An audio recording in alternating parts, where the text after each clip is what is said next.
Welcome to the Between the Pages podcast. Today we are going to talk about nightmares in kids and what our books teach on dealing with nightmares and everything. I'm going to pass it over to you. Yeah, I'm Jimmy. This is Sarah. This is our podcast. We touch on a lot of different subjects. And this time of year, kids are going to be exposed to creepy things, right? Yeah. So, that could have a psychological effect on them and make them, not sleep well at night or something. One of the things you have to sort of keep in mind is, there's basically 4 different types of personalities. And there's leader types, and then there's list type people, and then there's phlegmatic type people. And sanguine. And sanguine. Sanguines just like to have fun. And sometimes fun can not be so much fun.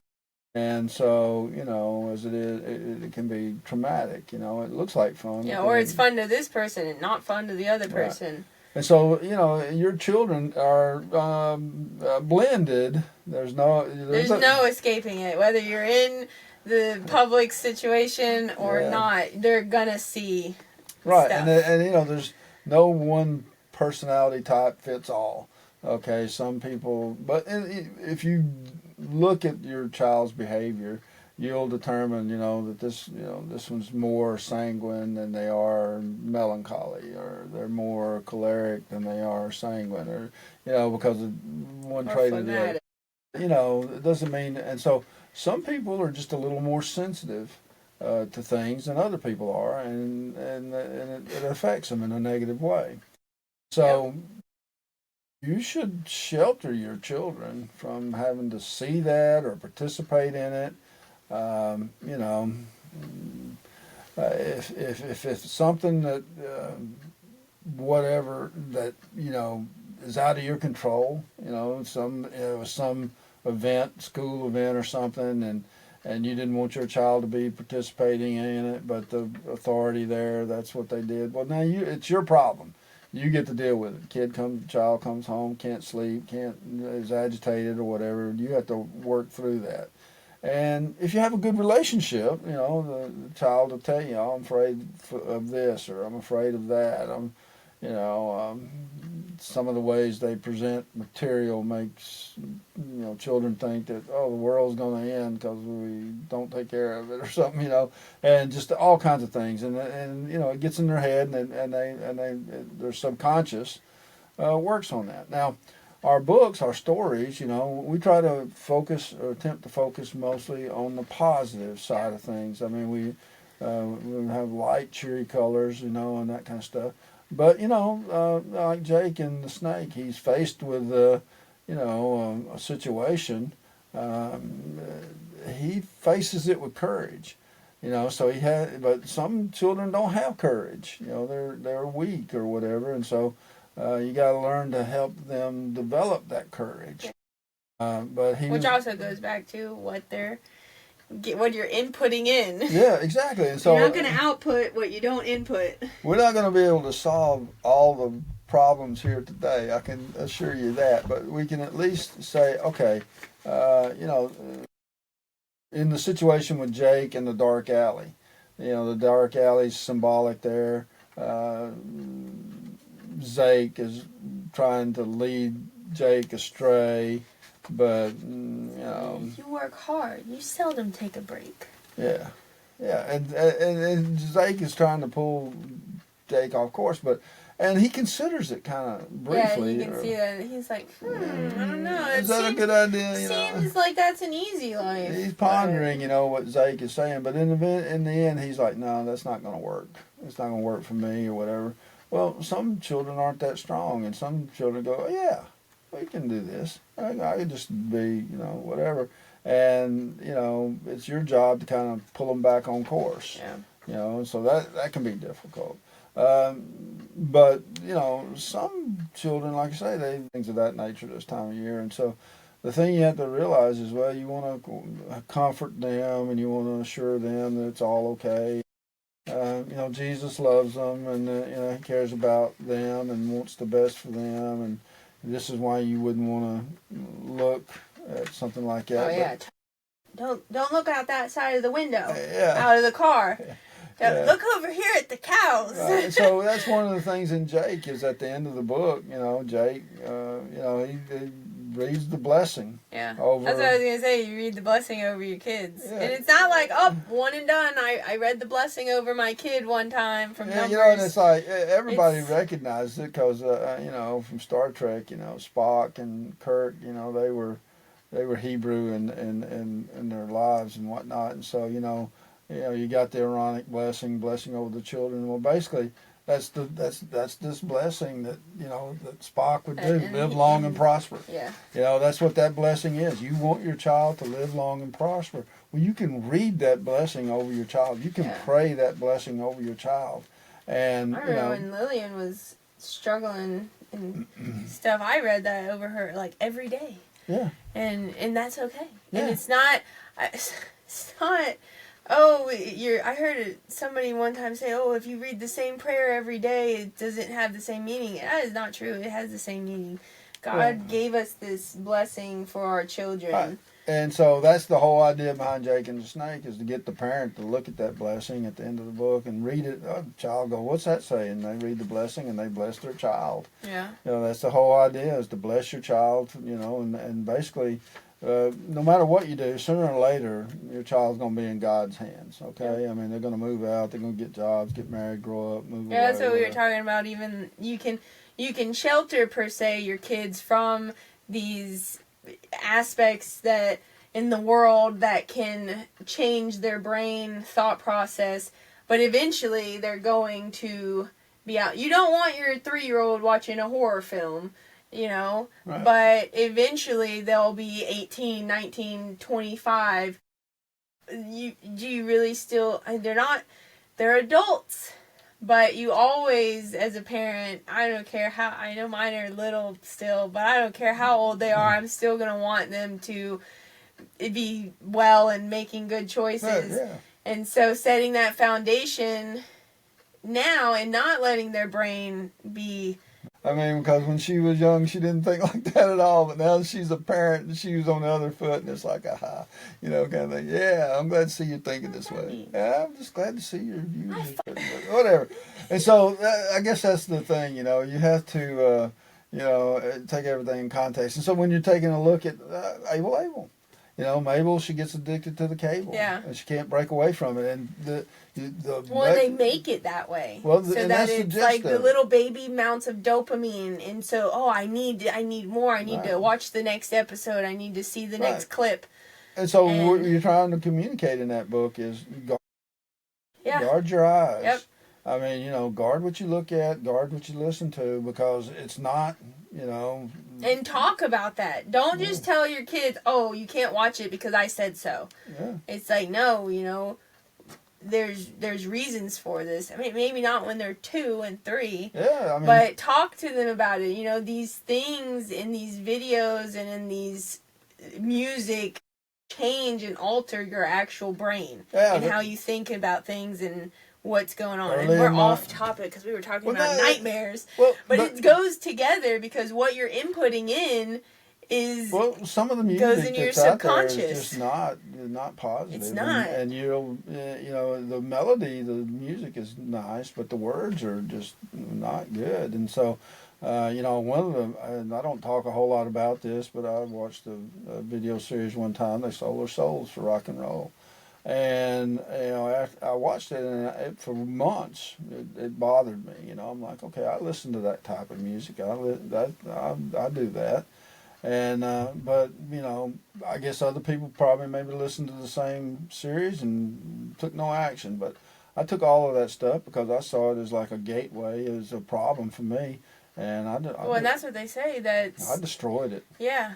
And it was it a big is a gateway because they say like Satan was a music angel. Oh yeah. And so that is one of the things to implement into your life. And I don't know how to say it properly. Go look it up. You can find plenty of information on it. Well, I know it's going to break some people's heart, but the Beatles' White Album, Up in Flames, I remember it. I didn't understand what was going on, but I remember all of the music, all of the records are gone. And then we didn't really listen to any music for a while. Right. And then when we listened to music again, it was Christian music. Yeah, Then you have to watch that. Even there, you got to watch what's being the message. They say stuff, and I learned recently, like, there's some Christian music, but it's not Christian music. They made those songs, and the wordage is to these other fake and false gods. Right. So then you're sitting there singing, thinking you're sing praises to God, and you're actually not. And so then you're opening the door in for that. Yeah, I mean, and so, I had a copy of Thriller, never been out of the wrapper. As soon as I threw Everybody's going to be upset. Probably. I threw it in the flames, and it screeched when it burned. I was like, yeah. I'm glad I'm rid of this. But yeah, and so the thing is that's what you got to do. You got to figure out what's in your life, what's polluting your life. And it goes back to what are you doing with your kids? Yeah, exactly. Because they're going to be sitting on the bus next to these kids, or not on the bus. Maybe you are homeschooling. They're still going to be around other kids at camp, or you can't just shelter your kids, because then sheltering's not the answer. Right. But you want to protect them. You want to give them the guidance to be able to make those decisions on their own, so that when someone says, hey, let's listen to this, they're like, actually, I'm not into that. And like I said, and don't be embarrassed to say that. Like, it's a personal choice. Yeah. And the same as it is for music, it's the same as it is for movies. I mean, violent movies and things like that, or horror movies and things. You just don't want your children watching. They're not good. Watch the scary movies from the 80s. I watched some of those videos, and it's like, this isn't scary at all. It's like kind of so bland. It's nice. kind of weird, but I remember Jerry Falwell one time. They asked him something about pornography and what it was, and he said, "Well, I know it when I see it." And you just got to think to yourself, "Well, no, you shouldn't see that. Yeah. That's not something. If it's not good for children, it's definitely not good for adults." Yeah. And so this should be something that your children never have to experience. Not saying they won't experience it, but especially if they're around other kids. Yeah, so I guess the question of the matter is, it becomes one of those things where it's a personal choice, but like we talked about previously, you reap what you sow. Yep. And so the thing is if your child's having, dreams and restless nights and that type of thing, and our children did too, you can't prevent everything. Yeah, and it's like, what's going on? It's not just, oh, you had a bad dream, tomorrow will be better. What's going on? What is being inputted that's helping you have those negative dreams, and then also praying over your kids in protection during their sleeps. Right. And so and that's the other aspect of it. I mean, the books touch on dark subjects in a sense of a way, but the characters are able to overcome them because they're in the light. They're in the light of God's light and have God's favor and that kind of thing. And so he protects them, puts a hedge around them. And so if your kid's having, bad dreams, one of the things we always told our kids is, well, it's your dream and you're in charge. And so you can just put an end to it right there. You don't have to let the dream go on. In your dream, when you're asleep and you're having a dream, you go, no, at the end of that, I'll stop it.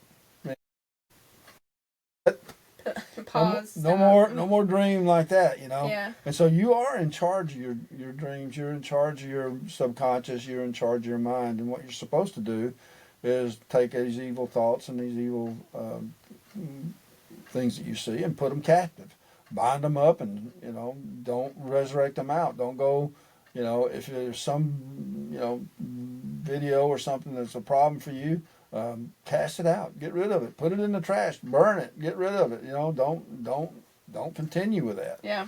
And as you make have discernment and to be able to go, right. And so you'll be able to help your kids, your children, to develop discernment also, like you say, when they are encountering other people who aren't maybe Christian or maybe have other belief systems. When they're presented with that, your child will be able to go, no, I'm going home. I don't think I need to go to this party, or I don't think I need to be involved in this, what you guys are doing.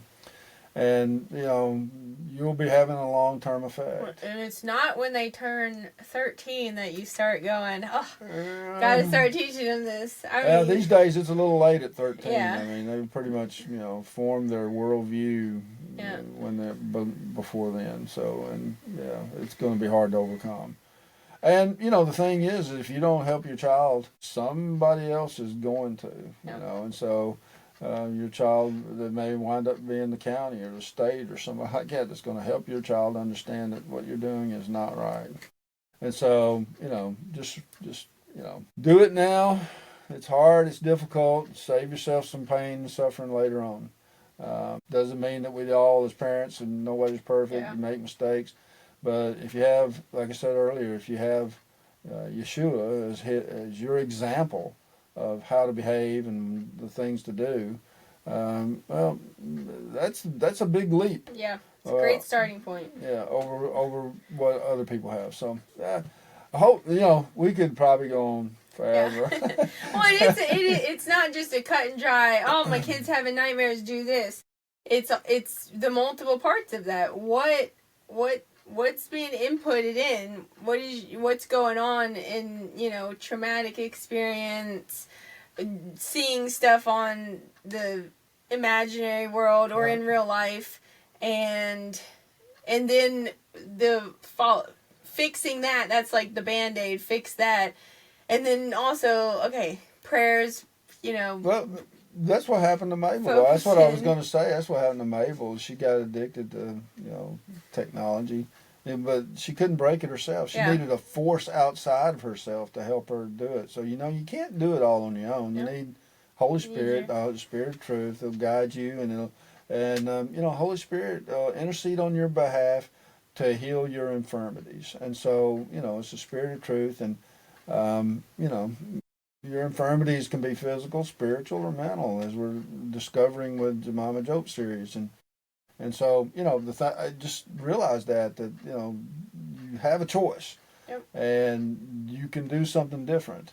And we said earlier, if you were to be arrested as a Christian, would there be enough evidence to convict you? If they came into your house and they go, oh no, look, there's these videos here, oh there's that music, oh look, that's now, these people, there's nothing here, let them go. And you may be thinking, wow, I'm a diehard Christian, and they're like, no, you're not.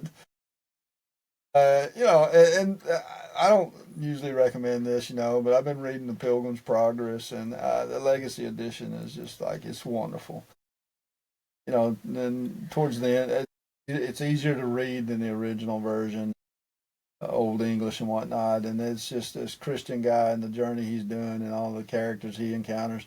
I'm sitting there going, oh yeah, I know that. I'm not by the name in the book, but I know that character. Oh, I actually encountered that one along the way in my journey and stuff. But towards the end of the book, I read a book one time, The Matter of the Heart by John Flavel. He lived 400 years ago, and he's a Puritan preacher. And I was to tell you, the heart. You may be sitting there thinking that you're a good person, but your heart will lie to you. Your heart will make you think you're okay, and in reality you're not. So don't go with your emotions. Go with logical thought. Go with what Jesus is telling you to do, and you and your family will be a lot better off. That's all we got for you today. We hope you enjoyed it. Do you have anything else? No, I'm good. Yeah, I figured we'd run up on time. I know. But we'll see you next time, and like, subscribe, follow, and enjoy your day.